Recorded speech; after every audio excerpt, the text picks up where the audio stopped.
ਇਹ ਛੁਤਰੀ ਚਾਲ ਦੀਆਂ ਘੋੜੀਆਂ ਚਾਰੇ ਦੌੜਨ ਲੱਗੀਆਂ, ਜਿਹੜੀ ਅੱਗੇ ਆਈ ਉਹ ਜਿੱਤ ਜਾਏਗੀ। 2 ਰਾਉਂਡ ਹੋਣਗੇ।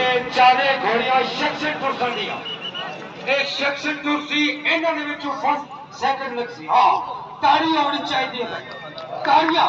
ਕੀ ਬਾਤ ਹੈ। ਹਾਂ ਇਹ ਸ਼ਖਸਨ ਕੁਰਸੀ ਇਹਨਾਂ ਦਾ ਨਾਮ ਜਾਂਦਾ ਸ਼ਖਸਨ, ਜਿਹੜੀਆਂ ਇਕੱਠੀਆਂ ਤੋੜਨ ਔਰ ਸ਼ਖਸਨ ਇਕੱਠੀਆਂ ਦੌੜਨੀਆਂ ਚਾਰੇ ਚਾਲਬਾਜ਼ ਘੋੜੀਆਂ ਦੋਸਤੋ। ਤੇ ਜਿਹੜਾ ਸਾਡੇ ਦੋਸਤ ਚੈਨਲ ਦੇ ਨਵੇਂ ਸਾਡੇ ਚੈਨਲ ਨੂੰ ਸਬਸਕ੍ਰਾਈਬ ਕਰਿਓ।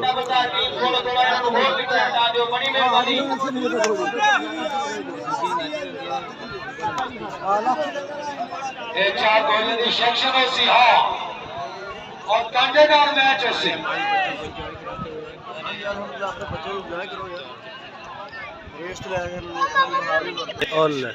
ਤੁਰ ਪਈਆਂ, ਚੱਲ ਪਈਆਂ ਘੋੜੀਆਂ, ਚੱਲ ਪਈਆਂ। 4 ਘੋੜੀਆਂ ਦੀ ਚਾਲਬਾਜ਼। ਇਹ ਫਾਈਨਲ ਰਾਉਂਡ ਆ ਜਿਹੜਾ ਜਿੱਤ ਗਿਆ ਫਸਟ ਸੈਕੰਡ ਥਰਡ।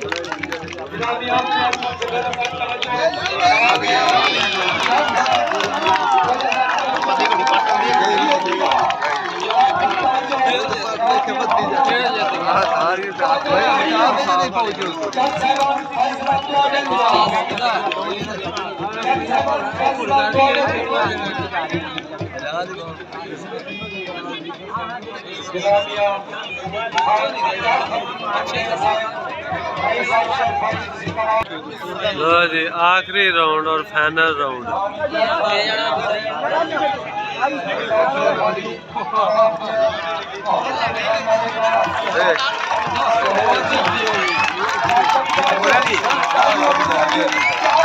सोहनी दौड़ दी माशाअल्लाह, जबरदस्त।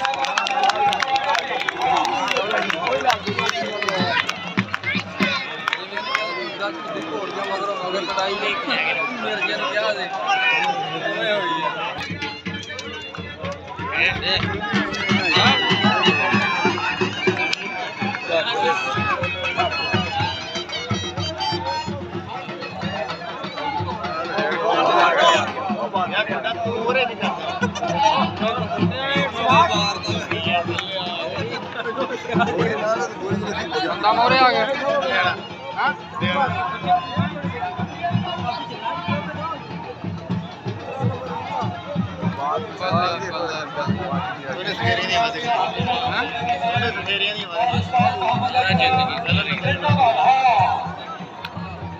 बहुत अच्छे